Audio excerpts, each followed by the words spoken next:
जैन मित्रों, जैसे कि आपने प्रीवियस की वीडियो में देखा कि प्रियंगु मंजरी जो थी, जो कश्मीर की रानी भी और एक तरीके से मातृगुप्त यानी कवि कालिदास की पत्नी ही होने वाली थी, यही थी, मतलब समझ लीजिए। वो अभी आ रही हैं मल्लिका से मिलने और अब प्रवेश कर ही चुकी हैं। मातुल उनको साथ में लेके आता। मातुल वही जो कवि कालिदास के मामा होते हैं। वो इस सारे प्रदेश में सबसे सुशील, सबसे विनीत और सबसे भोली लड़की है। मल्लिका अंदर से आती है। आओ आओ मल्लिका, मैं देवी से तुम्हारी ही प्रशंसा कर रहा था। चाटुकारिता की हंसी हंसता है। देवी जब से आई तुम्हारे ही संबंध में पूछ रही हैं। तो यही है हमारी मल्लिका, इस प्रदेश की राजहंसनी। आ मल्लिका, देवी के लिए कौन सा आसन निश्चित किया है? मल्लिका प्रियंगु मंजरी को अभिवादन करती है।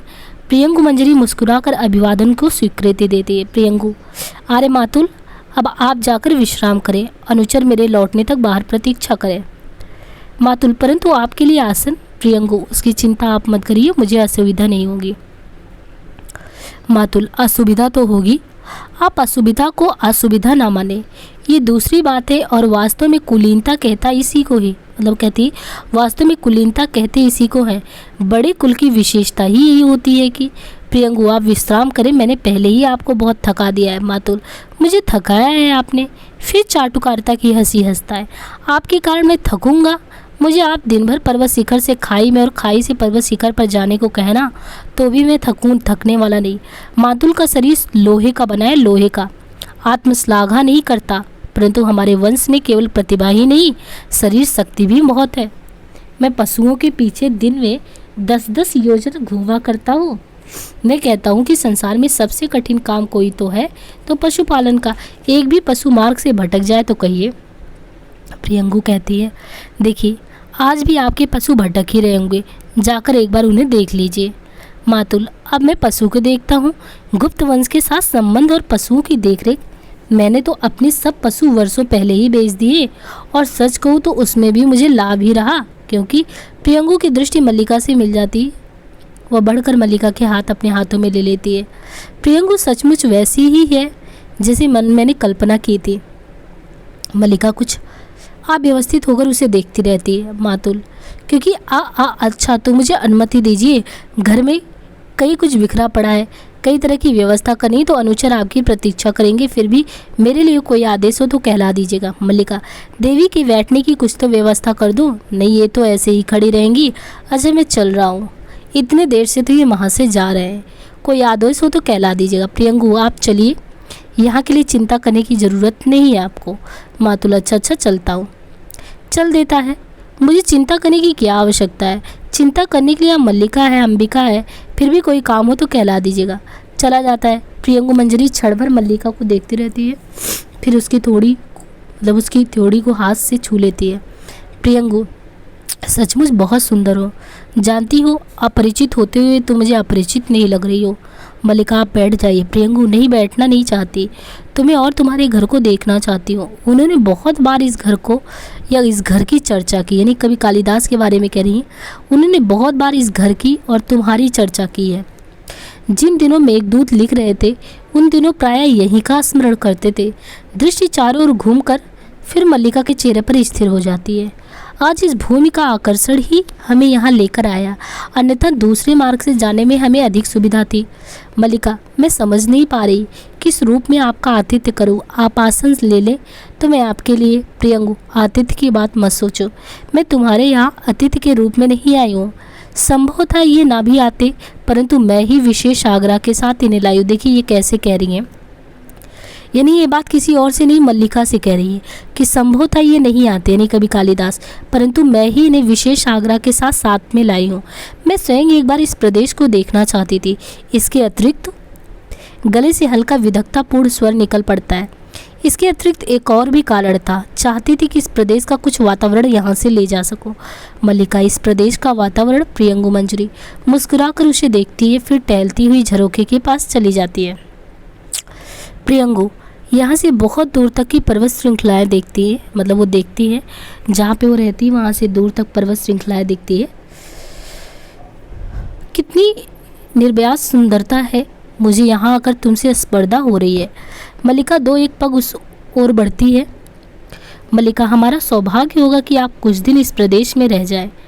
यहाँ आपको असुविधा तो होगी, परंतु प्रियंगु मंजरी फिर विदग्ध भाव से उसे देखती है। प्रियंगु, इस सौंदर्य के सामने जीवन की सभी सुविधाएं हैं। इसे आंखों में व्याप्त करने के लिए जीवन भर का समय भी कम है। झरोखे के पास से हट जाती है, परंतु इतना अवकाश कहाँ है। अब अपना बता रही कि हम कितने व्यस्त हैं, कितना अवकाश कहाँ है। कश्मीर की राजनीति इतनी अस्थिर है कि हमारा एक एक दिन वहाँ से दूर रहना कई कई समस्याओं को जन्म दे सकता है। तो बताती है उनसे कि एक प्रदेश का शासन बहुत बड़ा उत्तरदायित्व है, हम पर तो और भी बड़ा उत्तरदायित्व है, क्योंकि कश्मीर की स्थिति इस समय बहुत संकटपूर्ण है। यूँ वहाँ के सौंदर्य को ही इतनी चर्चा है, परंतु हमें उसे देखने का अवकाश कहाँ है। बाएं पीछे टिकाए आसन पर बैठ जाती है। इसलिए तुमसे स्पर्धा होती है। सौंदर्य का यह सहज उपभोग हमारे लिए केवल एक सपना है। कहती है बैठ जाओ। आसन पर अपने सामने बैठने के लिए संकेत करती है। मल्लिका नीचे बैठने लगती है तो उसे रोक देती है। यहाँ मेरे पास बैठो। मल्लिका, नहीं, मैं दूसरा आसन ले लेती हूँ। कोने से मोड़ा उठाकर आसन के पास रख लेती है और उस पर रखे भोजपत्र आदि गोदी में रखकर बैठ जाती है। प्रियंगु, लगता है यहाँ ग्राम प्रदेश में रहकर भी तुम्हें साहित्य से अनुराग है। मल्लिका की आंखें झुक जाती है। किसकी रचनाएं हैं ये? मल्लिका, कालिदास की। प्रियंगु की भौहें कुछ संकुचित हो जाती है। प्रियंगु, अब ये मातृगुप्त के नाम से जाने जाते हैं, यहाँ भी उनकी रचनाएं मिल जाती हैं क्या? मल्लिका कहती है, ये प्रतियां मैंने उज्जैनी से आने वाले व्यवसायियों से प्राप्त की। प्रियंगु मंजरी के ओठों पर हल्की व्यंग्यात्मक मुस्कुराहट प्रकट होती है। प्रियंगु, मैं समझ सकती हूँ, उनसे जान चुकी हूँ कि तुम बचपन में या बचपन से उनकी संगनी रही हो। उनकी रचनाओं के प्रति तुम्हारा मोह स्वाभाविक है। जैसे कुछ सोचती सी छत की ओर देखने लगती है। वे भी जब तब यहाँ के जीवन की चर्चा करते हुए आत्मविस्मृत हो जाते हैं। इसलिए राजनीतिक कार्यों से कई बार उनका मन उखड़ने लगता है। फिर उनकी आंखें मल्लिका के मुख पर स्थिर हो जाती है। ऐसे अवसरों पर उनके मन को संतुलित रखने के लिए बहुत प्रयत्न करना पड़ता है। फिर उनको कहती है कि देखो, राजनीति साहित्य नहीं है, इसमें एक एक क्षण का महत्व होता है। कभी एक क्षण के लिए भी चूक जाए तो बहुत बड़ा अनिष्ट हो जाता है। राजनीतिक जीवन की धुरी में बने रहने के लिए व्यक्ति को बहुत जागरूक रहना पड़ता है। साहित्य उनके जीवन का पहला चरण था, अब वे दूसरे चरण में पहुंच चुके हैं। मेरा अधिक समय इसी आयास में बीत जाता है कि उनका बढ़ा हुआ चरण पीछे ना हट जाए। बहुत परिश्रम करना पड़ता है इसके लिए। वो मुस्कुराने का प्रयत्न करती है। तुम ऐसा नहीं, उन्होंने कहा कि तुम ऐसा नहीं समझती। मल्लिका कहती, मैं राजनीतिक जीवन के संबंध में कुछ भी नहीं जानती। प्रियंगु, क्योंकि तुम ग्राम प्रदेश में हो ना। उठ खड़ी होती है। मल्लिका भी उठने लगती है तो कंधे पर हाथ रखकर वह उसे बिठा देती है। बैठी रहो। निचले ओठ को थोड़ा सा चबाती हुई टहलने लगती है। मैंने तुमसे कहा था कि मैं यहाँ का कुछ वातावरण साथ लेकर जाना चाहती हूँ। ये इसलिए कि उन्हें अभाव का अनुभव ना हो। देखिए, ये इसलिए आई थी कि कभी कालिदास वहाँ जाकर भी यहाँ की चीज़ों को भूल नहीं पाए थे। उनका राशि ठाट बाट ये उसमें मन नहीं लगता था। भले ही उन्होंने सब कुछ पा लिया था, लेकिन हमने कहा ना, उनका जीवन ही द्वंद्व से भरा था। वहाँ पे भी जाके वो ना खुश थे, ना उन्हें वहाँ से मोह था, ना उन्हें राशि ठाट बाट मिलने से कोई उसकी संपन्नता से उनको खुशी थी। उस तरीके से आंतरिक जो वैभव है, आंतरिक जो प्रसन्नता होती, वो कहीं उनके जीवन में व्याप्त नहीं था। और ये चीज़ प्रियंगु मंजरी को लगा कि इस अभाव की पूर्ति हम यहाँ के कुछ वातावरण को साथ में ले जाएंगे तो वो चीज़ पूरी कर लेंगे। उन्होंने कहा, उससे कई बार बहुत क्षति भी हुई। वे व्यर्थ में धैर्य खो देते हैं, जिसमें समय भी जाता है, शक्ति भी जाती है। उनके समय का बहुत मूल्य है। मैं चाहती हूँ उनका समय इस तरह नष्ट ना हो। मल्लिका के सामने आकर रुक जाती है। इसलिए मैं यहाँ से कुछ अपने साथ ले जा रहा हूँ। कुछ हरिण शावक जाएंगे जिनका हम अपने उद्यान में पालन करेंगे। यहाँ की औषधियाँ उद्यान के क्रीड़ा शैल पर तथा आसपास के प्रदेश में लगवा दी जाएंगी। हम यहाँ के से कुछ घरों को भी यहाँ निर्माण करेंगे। मातुल और उनका परिवार भी साथ जाएगा। यहाँ से कुछ अनाथ बच्चों को वहाँ ले जाकर हम शिक्षा देंगे। मैं समझती हूँ उससे अंतर पड़ेगा। फिर टहलती हुई प्रकोष्ठ के दूसरे भाग में चली जाती। देख रही हूँ तुम्हारा घर बहुत जर्जर स्थिति में, इसका परिसंस्कार आवश्यक है। चाहो तो इस कार्य के लिए आदेश दे जाऊँ। उज्जैनी के 2 कुशल स्थपति हमारे साथ आए हैं। क्यों? मल्लिका उठकर उसकी ओर आती है। मल्लिका, आप बहुत उदार हैं, परंतु हमें ऐसे ही चर में रहने का अभ्यास है, इसलिए असुविधा नहीं होती। प्रियंगु, फिर भी चाहूँगी कि इस घर का परिसंस्कार हो जाए। उनके जीवन के आरंभिक वर्षों का इस घर के साथ भी तो संबंध रहा है। मातुल के घर के स्थान पर मैंने नए भवन के निर्माण का आदेश दे दिया है। अष्टपतियों से कहा है कि वे उज्जैनी से श्लाघाएं सिलाए लाकर काम कर दें। खेद है कि कार्य के निरीक्षण के लिए मैं स्वयं यहाँ नहीं रह पाऊंगी। कल ही हमें आगे की यात्रा चालू करनी होगी, मतलब आरंभ करनी होगी। तुम भी हमारे साथ क्यों नहीं चलती? इनसे कह रही कि तुम हमारे साथ क्यों नहीं वहाँ चलती। मल्लिका बेमोड़ सी उसकी ओर देखती रहती है।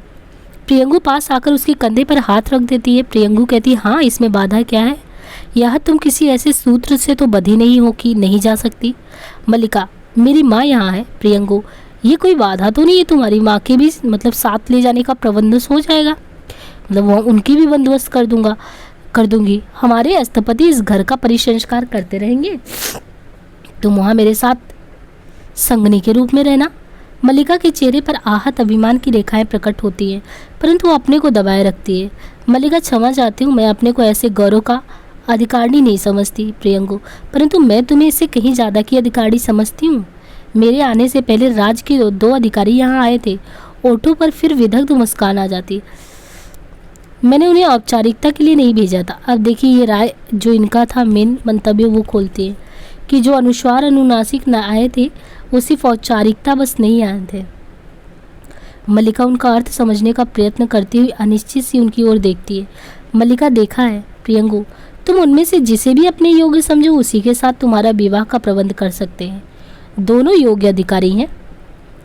मल्लिका देवी भोजपत्रों को वक्ष से सटाए कुछ पग आसन की ओर हट जाती है। प्रियंगु मंजरी उसे सीधी दृश्य देखती हुई धीरे धीरे उसके पास चली जाती है। प्रियंगु, संभवतः तुम दोनों में से किसी को भी अपने योग्य नहीं समझती, परंतु राज्य में ये दो ही नहीं है, ऐसे और भी अनेक अधिकारी हैं। मेरे साथ चलो, तुम जिससे भी चाहोगी तुम्हारा विवाह हो जाएगा। मल्लिका आसन पर बैठ जाती है और रुधिर आवेश से अपना ओठ काट लेती है। मल्लिका, इस विषय की चर्चा छोड़ दीजिए। गला रूझ जाने से शब्द स्पष्ट ध्वनित नहीं होते। अंदर का द्वार खुलता है और अंबिका रोग और आवेश के कारण शिथिल और कांपती सी बाहर आती है, जिसे अपने को सहेजने के लिए रुकती है। प्रियंगु, क्यों तुम्हारे मन में कल्पना नहीं है कि तुम्हारा अपना घर परिवार हो? अंबिका धीरे धीरे उनकी ओर बढ़ती है। अंबिका, नहीं, इसके मन में ये कल्पना नहीं है। देखिए, अंबिका तो उनकी माँ हमेशा नाराज रहती है, क्योंकि जैसा मल्लिका ने अपने जीवन में निर्णय लिया था, आज कवि कालिदास बहुत आगे बढ़ चुके हैं। प्रियंगु मंजरी उनकी पत्नी भी उनके सामने आके इस स्थिति में फिर भी जो चीज़ है आत्मीयता के साथ, जो अपना भावना से भावना का जुड़ाव, आज भी मल्लिका उस चीज़ के लिए तैयार नहीं है। वो चीज़ एक्सेप्ट करने को कहीं से कहीं तक उसके अंदर वो चीज़ दिखती नहीं है। तो अंबिका इससे हमेशा नाराज रहती है कि अभी भी इनको ये समझ नहीं आ रहा है। प्रियंगु घूम कर उसकी ओर देखती है। मल्लिका अव्यवस्थित भाव से उठ खड़ी होती है। मल्लिका कहती, माँ। अंबिका कहती, इसके मन में ये कल्पना नहीं, क्योंकि ये भावना के स्तर पर जीती है। इसके लिए जीवन में सांस फूल जाने से शब्द गले में अटक जाते। मल्लिका हाथ के पृष्ठ आसन पर रख देती और पास जाकर अंबिका को पीठ से सहारा देती। मल्लिका, तुम उठ क्यों आई हो माँ? तुम्हारा स्वास्थ्य ठीक नहीं है, चलो चलकर लेट जाओ। उसे वापस अंदर ले जाना चाहती, परंतु अंबिका उसका हाथ अपनी पीठ से हटा देती है। अंबिका कहती, मैं किसी आने वाले से बात भी नहीं कर सकती। दिन मास वर्ष मुझे घुटते हुए बीत गए। मेरे लिए यह घर नहीं, एक काल गुफा है जिसमें मैं हर समय बंद रहती हूँ, और तुम चाहती हो मैं किसी से बात भी ना करूँ और उसे संभाल लेती। मल्लिका, परंतु माँ, तुम स्वस्थ नहीं हो। अंबिका, तुम्हारी अपेक्षा मैं फिर भी अधिक स्वस्थ हूँ। प्रियंगु के पास जाकर उसे सिर से पैर तक देखती है। ये घर सदा से इस स्थिति में नहीं रहा है राजबधू। मेरे हाथ चलते थे तो मैं प्रतिदिन इसे लेपती बुहारती थी। यहाँ की हर वस्तु इस तरह गिरी टूटी नहीं थी, परंतु आज तो हम दोनों माँ बेटी भी यहाँ टूटे से पड़े रहते हैं। ये सब इसलिए कि गुस्से में फिर सांस फूलने लगता है। प्रियंगु मंजरी प्रकोष्ठ पर दृष्टि डालने के लिए बहाने से उसके पास से हट जाती है। प्रियंगु, मैं देख रही हूँ कि घर की स्थिति अच्छी नहीं है। मल्लिका, मेरे साथ चल सकती है तो समस्या वैसे भी सुलझ जाए। परंतु अब ओट काटती हुई जैसे सोचने के लिए क्षण भर कह रुकती है। अब भी जो कुछ संभव है मैं कर जाऊंगी। अष्टपतियों को आदेश दे जाऊंगी कि इस घर को गिराकर इसके स्थान पे मल्लिका चूक जाती है। मल्लिका, ऐसा मत कीजिएगा, इस घर को गिराने का आदेश मत दीजिए। प्रियंगु मंजरी फिर सीधी दृष्टि से उसे देखती है। प्रियंगु, मैं तुम्हारी सुविधा के लिए ही कह रही थी, तुम्हें इसमें असुविधा है तो ठीक है, मैं ऐसा आदेश नहीं दूंगी, फिर भी चाहती हूँ कि तुम्हारे लिए कुछ ना कुछ कर सकूँ। इस समय और यहाँ नहीं रुक सकती, कल की यात्रा से पहले कई आवश्यक काम पूरे करने। यूँ तो इस समय भी अवकाश नहीं था, पर मैंने आना आवश्यक समझा। वे पर्वत शिखर की ओर घूमने गए थे, मैं उस बीच उधर चली आई। अच्छा। मल्लिका की उंगलियां उलझ जाती और आंखें झुक जाती। अंबिका अपने आवेश में दो एक पग प्रियंगु की ओर बढ़ जाती है। अंबिका, मैं तुमसे कुछ कहना चाहती थी राजबधू, तुम्हें बताना चाहती थी कि हम लोग खांसने लगती और शब्द खांसी में डूब जाते। प्रियंगु मंजरी द्वार के पास से मुड़कर उसकी ओर देखती। प्रियंगु, मैं आपका कष्ट समझ रही हूँ, जो भी सहायता मुझसे बन पड़ेगी अवश्य करूँगी। इस समय अनुचर प्रतीक्षा कर रहा है, इसलिए। गंभीर मुस्कुराहट के साथ मल्लिका को देखकर सिर हिलाती है और चली जाती है। अंबिका आवेश से शिथिल हो उस ओर देखती रहती है, फिर गिरती सी आसन पर बैठ जाती और कुछ पन्ने उठाकर मल्लिका की ओर बढ़ा देती है। अंबिका, लो मेघदूत की पंक्तियाँ पढ़ो, इन्हीं में से ना, कहती थी। उसके अंतर की कोमलता साकार हो उठी है, आज इस कोमलता का और भी साकार रूप देख लिया। मल्लिका ठगी सी उसकी ओर देखती रहती। आज वह तुम्हें तुम्हारी भावना का मूल देना चाहता है, तो क्यों नहीं स्वीकार कर लेती। घर की भित्तियों का परिसंस्कार करवाना चाहते हैं और तुम उसके यहाँ परिचारिका बनकर रह सकोगी। इससे बड़ा और क्या सौभाग्य तुम्हें चाहिए। मल्लिका, राजकन्या की अपनी जीवन दृष्टि है माँ, उनके लिए और कोई कैसे उत्तरदायी है। अंबिका, परंतु राजकन्या के यहाँ आने के लिए कौन उत्तरदायी है। निस्संदेह वो उस किसी की इच्छा के बिना यहाँ तो नहीं आई ना। राज के अस्तपति से घर की वित्तियों का परिसंस्कार करा देंगे। आज वो शासक है, उनके पास संपत्ति है, वो शासन और संपत्ति का परिचय देने के लिए इससे अच्छा और क्या उपाय हो सकता था। मल्लिका, परंतु माँ। अंबिका, माँ कुछ नहीं जानती, कुछ नहीं समझती, माँ भावना की गहराई तक नहीं जाती। फिर खांसी उठाने से आगे नहीं बोल पाती। विलोम बाहर से आता है। विलोम, इस तरह क्षुब्ध क्यों हो अंबिका। अब देखिए, जब जब ऐसे मौके होते तो विलोम जरूर आ जाता है। विलोम ही तो है जो एंड टाइम पे टपक पड़ता है। अर्थपूर्ण दृष्टि से मल्लिका की ओर देखता है। मल्लिका आंखें बचाकर दूसरी ओर हट जाती है। राजकीय पगधूली घर में पड़ती है तो लोग गौरव का अनुभव करते, ऐसा अवसर हर किसी के जीवन में कहाँ आता है। मल्लिका। अंबिका, ये अवसर देखने के लिए ही तो मैंने आज तक का जीवन जिया, इतना बड़ा सौभाग्य हमारे क्षुद्र जीवन में कहाँ समा सकता है। उठ खड़ी होती, चलो मैं स्वयं चलकर सारे ग्राम में इस सौभाग्य की घोषणा कर दूं। हमारे वर्षों के अभाव और दुख कितने बड़े फल पाए हैं कि राज के अस्तपति हमारे घर की वित्तियों का परिसंस्कार कर देंगे। विलोम, बैठ जाओ अंबिका, आज ग्राम के पास तुम्हारी बात सुनने का अवकाश नहीं। टहलता हुआ झरोके के पास चला जाता है। ग्राम के लोग आज बड़े व्यस्त हैं, उन्हें बाहर से आए अतिथि के लिए कई तरह की सामग्री जुटानी है। अतिथि आज यहाँ के पत्थर तक बटोर कर ले जाना चाहते हैं। यहाँ के पत्थर आज बहुत मूल्यवान समझे जाने लगे। मल्लिका, यहाँ के पत्थर पहले भी मूल्यवान थे आर्य विलोम, और ये बात है कि पहले किसी ने उनका मूल्य समझा नहीं। अंबिका। मल्लिका ऐसे कहती है तो अंबिका आवेश में कई पग उसकी ओर बढ़ जाती है। अंबिका, तो जाकर तुम भी बटोर क्यों नहीं लेती। संभव है फिर भी लोग यहाँ कोई पत्थर शेष न रहने दे और तुम्हारी भावना के लिए कोई आधार ही नहीं रह जाए। मल्लिका कहती है, बैठ जाओ माँ, तुम्हारा स्वास्थ्य ठीक नहीं है। उसे बाहर से पकड़कर आसन पर बिठाती है। विलोम, ग्राम में चारों ओर बहुत उत्साह है। ये दिन इस प्रदेश के जीवन का सबसे बड़ा उत्सव है। लोग आज अपने पशुओं की चिंता नहीं कर रहे हैं, वे आतिथ्यों के लिए भोजन और पान की सामग्री जुटाने में व्यस्त हैं। उस सामग्री में कुछ हरिण शावक भी होंगे जो राजकन्या के विशेष आदर्श पर एकत्रित होंगे। मल्लिका, ये सच नहीं है। विलोम, सच नहीं है। इंद्र वर्मा और विष्णु दत्त को राजकन्या ने स्वयं आदेश दिया है। मल्लिका, उस आदेश का कुछ और अर्थ भी तो हो सकता है। विलोम, और अर्थ? क्या और अर्थ हो सकता है? क्या राजकन्या हरिण शावकों से खेला करेंगी या उज्जैनी के कलाकार उनकी अनुकृतियाँ बनाएंगे? ये भी एक मनोरंजक विषय कि राज परिवार के साथ आए राजधानी के कलाकार आज यहाँ की हर वस्तु की अनुकृतियाँ बनाते घूम रहे हैं। यहाँ का कोई पेड़ पत्ता तिनका शेष नहीं रहेगा जिनकी वे अनुकृति बनाकर ना ले जाएं। मल्लिका, इसका भी कुछ दूसरा अर्थ हो सकता है। विलोम झरोके के पास से हटकर उसकी ओर आता है। विलोम, मैं कब कहता हूँ कि दूसरा अर्थ नहीं है, अर्थ बहुत स्पष्ट है। वे यहाँ की हर वस्तु को विचित्र के रूप में देखते हैं और उस वैचित्र को यहाँ से जाकर दूसरों को दिखाना चाहते। तुम, मैं, ये घर, ये पर्वत, सब उनके लिए विचित्र के एग्जाम्पल है। मैं तो उनकी सूक्ष्म और सामर्थ्य दृष्टि की, समर्थ दृष्टि की प्रशंसा करता हूँ। जो यहाँ वैचित्र नहीं वहाँ भी वैचित्र ये देख लेते। एक कलाकार को मैंने यहाँ की धूप में अपनी छाया की अनुकृति बनाते देखा। अंबिका, यहाँ की धूप में उन्हें अपनी छायाएं अवश्य और सी लगती होंगी। वो कौन राक्षसी थी जो जिस किसी जीव की उसकी छाया से पकड़ लेती थी? बोलते बोलते फिर हाफने लगती। मैं चाहती हूँ मैं ही वो राक्षसी होती जिसे आज मैं तो फिर से खांसी उसके उठने, क्योंकि ये सब गुस्से में बोल रही है। मल्लिका, तुमसे कहा है माँ, तुम विश्राम करो, बात मत करो। आर्य विलोम, माँ का स्वास्थ्य ठीक नहीं है, इन्हें इस समय विश्राम करने दीजिए। विलोम, हाँ अंबिका। अंबिका, तुम अंदर जाओ। ग्राम का उत्सव कोलाहल अंबिका के मन को और आसान करेगा। मैं तो केवल उत्सव की सूचना देने आया था। आश्चर्य कि कालिदास ने आना उचित नहीं समझा। कल तो सुनते ही वे लोग चले भी जाएंगे। अंबिका, उसने आना उचित नहीं समझा क्योंकि वो जानता है अंबिका अभी जीवित है। विलोम, परंतु मैं समझता हूँ वो एक बार आएगा अवश्य, उसे आना चाहिए। व्यक्ति किसी संबंध को ऐसे नहीं तोड़ता। फिर टहलता हुआ झरोखे के पास चला जाता है। और विशेष रूप से वह जिसे एक कवि का कोमल हृदय प्राप्त हो।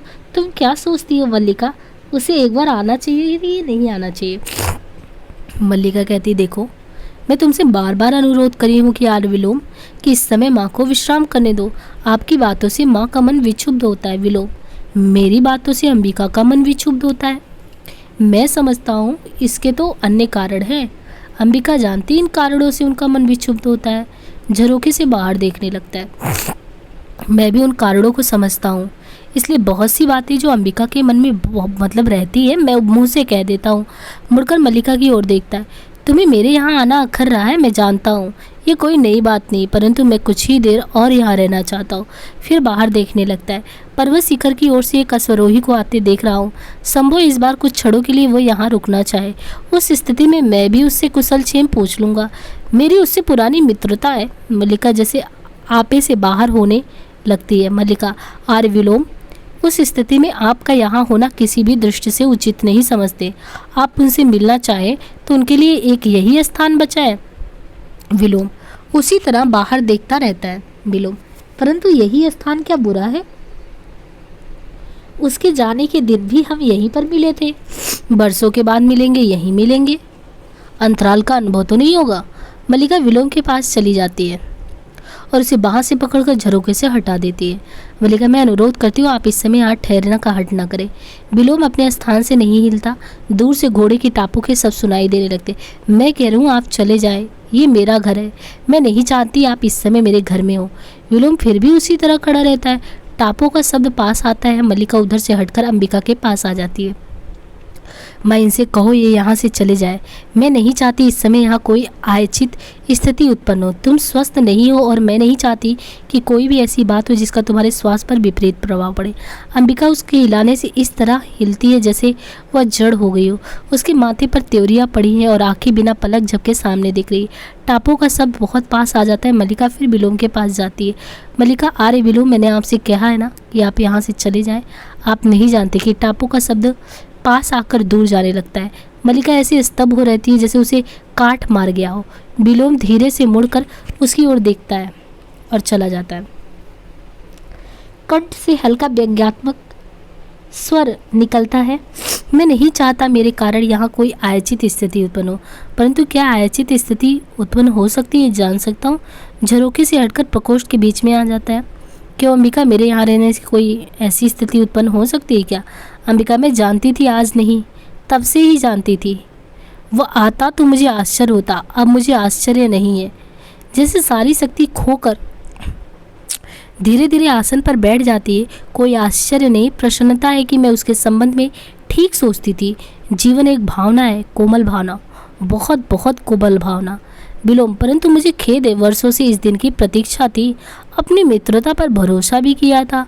अर्थपूर्ण दृष्टि से मल्लिका की ओर देखता, परंतु अब भरोसा नहीं रहा। संभवतः ये मित्रता एक ओर से थी। उसने कभी हमें अपनी मित्रता की योग्य समझा ही नहीं। फिर समान की समान से मित्रता होती है ना। मल्लिका सहसा उठ खड़ी होती, उसकी आंखों से हताशा की कठोरता झलक रही होती। मल्लिका, अरे विलोम। विलोम ऐसी दृष्टि से उसे देखता है जैसे किसी बच्चे से खेल रहा हो। मैं फिर से कह रही हूँ आप चले जाएं, अन्यथा वास्तव में ही यहाँ एक अयाचित स्थिति उत्पन्न हो जाएगी। विलोम, ऐसा क्या? मुस्कुराकर अंबिका की ओर देखता है। तब तो मुझे अवश्य चले जाना चाहिए। अच्छा तो अंबिका, तुम्हारे स्वास्थ्य की मुझे बहुत चिंता रहती है। जहाँ तक संभव हो धृत और मधु का सेवन करो, और मैंने अभी अभी नया मधु निकाला है, आवश्यकता हो तो मैं तुम्हारे लिए ला दूँ। मल्लिका, हमें मधु की आवश्यकता नहीं है, हमारे घर में मधु पर्याप्त मात्रा में मिलो। ऐसा? अच्छा। अंबिका क्षण भर दोनों की ओर देखता है, फिर चल देता है। द्वार के पास पहुंचकर फिर रुक जाता है। पर कभी मधु की आवश्यकता पड़ ही जाए तो संकोच मत करना, फिर चला जाता है। मल्लिका क्षण भर सिर झुकाए दबी सी खड़ी रहती है, फिर अपने को संभाल पाने में असमर्थ अंदर को पाती है। अंबिका का भाव आवेश में हताशा और हताशा से करुणा में बदल जाता है। मल्लिका रुक जाती है, पर कुछ भी उत्तर नहीं देकर मुंह हाथों में छिपा लेती। अंबिका उठकर धीरे धीरे उसके पास आ जाती है और उसे बाहों में ले लेती। मल्लिका अंबिका के वक्ष में मुंह छिपा लेती। सारा शरीर रुलाई से कांपता रहता है, पर गले से स्वर नहीं निकलता। अंबिका की आंखें भर आती है और वह उसके कांपते शरीर को अपने से सटाए उसकी पीठ पर हाथ फेरती रहती, फिर ओठों और गलों से उसके सिर को दुलारने लगती। अंबिका, अभी रोती हो? उसके लिए, उस व्यक्ति के लिए जिसने तुम्हारे साथ ये किया? मल्लिका, उनके संबंध में कुछ मत कहो माँ, कुछ मत कहो। सिसकने लगती है। अंबिका उसे सहारे से वहीं बैठा देती है और उसकी सिसकती पीठ पर झुक जाती है। आगे का पार्ट नेक्स्ट वीडियो में। धन्यवाद।